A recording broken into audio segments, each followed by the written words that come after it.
Hello students, this is exercise number 19 of the Progressive Monthly Magazine, April 2022, on the speed of 100 words per minute. Start. For more than 3 decades, India has figured on the technology control radar screens of the advanced nations. Happily, attempts of technology denial have not been without benefits because they have spurred our scientists to further strengthen our national capability. This has reinforced our belief in the maxim that strength respects strength. In this context, I must compliment our nuclear scientists. Their achievements at Pokhran have filled the entire Indian scientific community with self-confidence. The second important task before our scientific establishment is that it must get refocused on problem solving, especially meeting the felt needs of our industry, agriculture, and services. For example, our farm production needs to grow at least by 5% a year.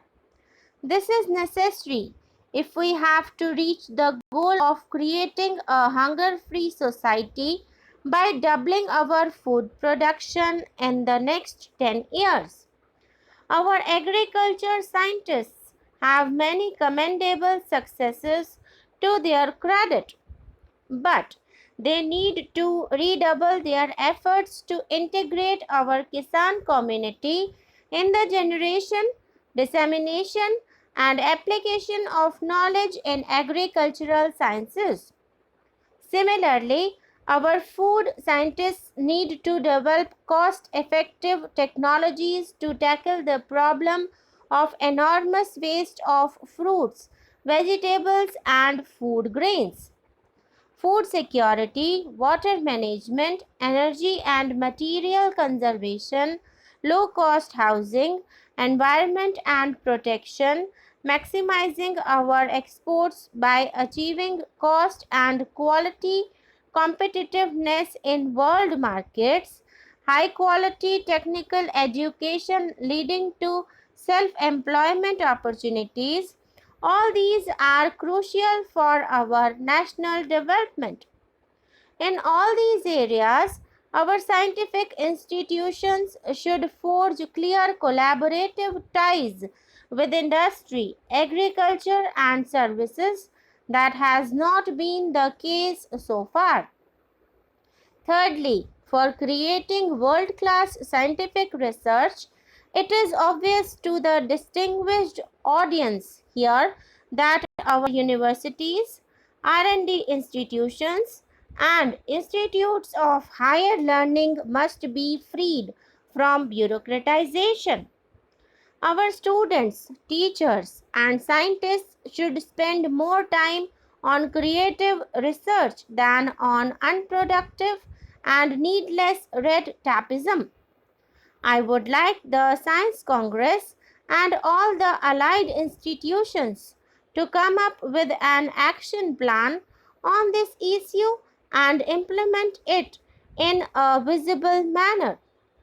The fourth most important task before us is to train our children and young generation in a spirit of scientific inquiry.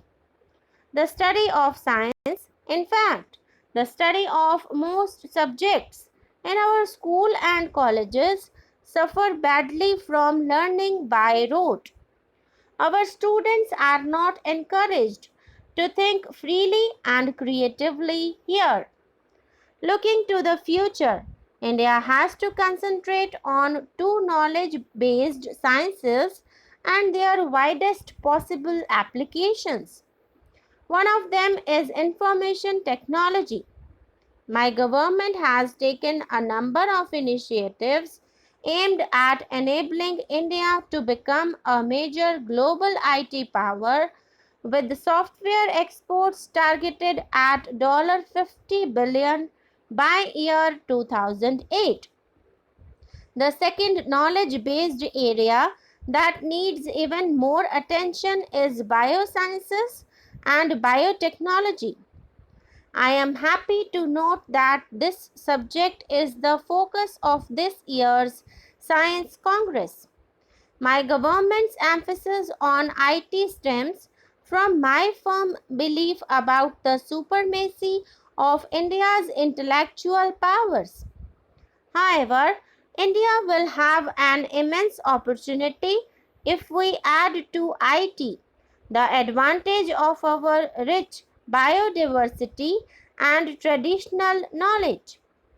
Another multi-billion-dollar opportunity with a simultaneous impact on the health of our population will open up then international market for herbal and biotech products in the early parts of the next century is estimated to reach billions of dollars, and India should have a sizable share of this in view of our rich bioresources.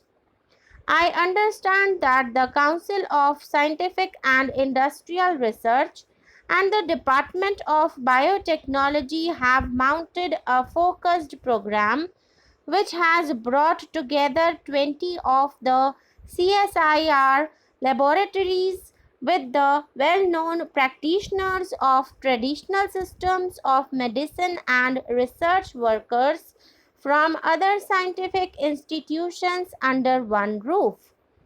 I want to congratulate both the CSIR and the Department of Biotechnology since this is precisely the Team India spirit that I had emphasized during the Shanti Swarup Bhatnagar Award ceremony.